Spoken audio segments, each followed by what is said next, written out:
మన మీద వచ్చినప్పుడు వాళ్ళు కేసులు పెడుతూ అంటారు, వాళ్ళు ఉన్నప్పుడు వాళ్ళు ఇబ్బంది పెడుతూ ఉంటారు. కానీ నెక్స్ట్ రాబోయేది మాత్రం ఇలా కేసులతో గీసులతో అయ్యే పని అయితే కాదు, కానీ దాని పద్ధతే వేరే విధంగా ఉంటుంది. జగన్మోహన్ రెడ్డి గారి జగన్ 2.0 ఇట్లా ఇట్లా తడికెలుగా దొంగ కేసులు పెట్టుకొని ఉడత బెదిరింపులు బెదిరించుకునే కాలాలు ఉండవు. ఆ భయం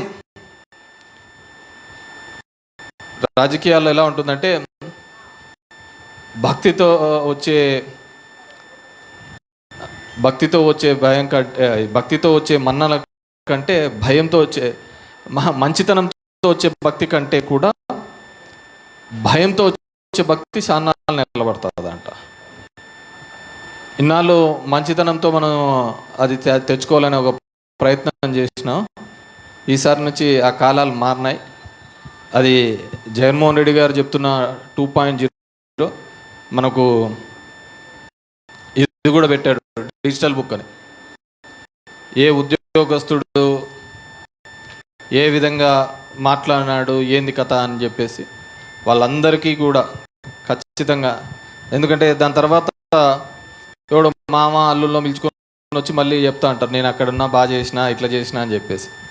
ఆ పద్ధతి కాకుండా బుక్లో ఉంటే కనుక ఆ ఆఫీసర్లు ఎవరైతే కింద స్థాయి నుంచి పై స్థాయి వరకు ఎవరైతే మన పార్టీ వాళ్ళను ఉద్దేశపూర్వకంగా పార్టీ అని చెప్పి ఉద్దేశపూర్వకంగా ఇబ్బంది పెట్టారో వాళ్ళందరికీ కూడా ఇబ్బందులు తప్ప. అది మన ప్రభుత్వం వచ్చిందాక ప్రభుత్వంలో ఉన్న వాళ్ళు దాన్ని చూసుకుంటారు.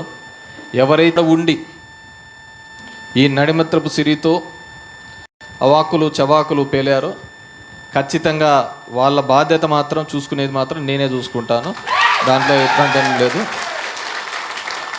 ఖచ్చితంగా రాబోయే కాలంలో ధర్మవరం చరిత్ర ఇంకో విధంగా మలుపు తిరిగే విధంగానే ఉంటుంది తప్ప ఇంకొకసారి ఒకడు మాట్లాడాలన్నా, ఒకడు తిరగాలన్నా, ఒకడు చెయ్యాలన్నా వీళ్ళందరినీ మాట్లాడారు. ఎవరైతే విర్రవీగినారో వాళ్ళందరికీ కూడా డెఫినెట్గా ఎవరిని చూసి అయితే విర్రవీగినారో వాళ్ళందరినీ కూడా ఇక్కడే ఖచ్చితంగా తగిన గుణపాఠం చెప్పే విధంగా, అది మామూలు కూడా ఉండదు, ఆ పద్ధతిలో చేస్తామని చెప్పేసి తెలియజేసుకుంటూ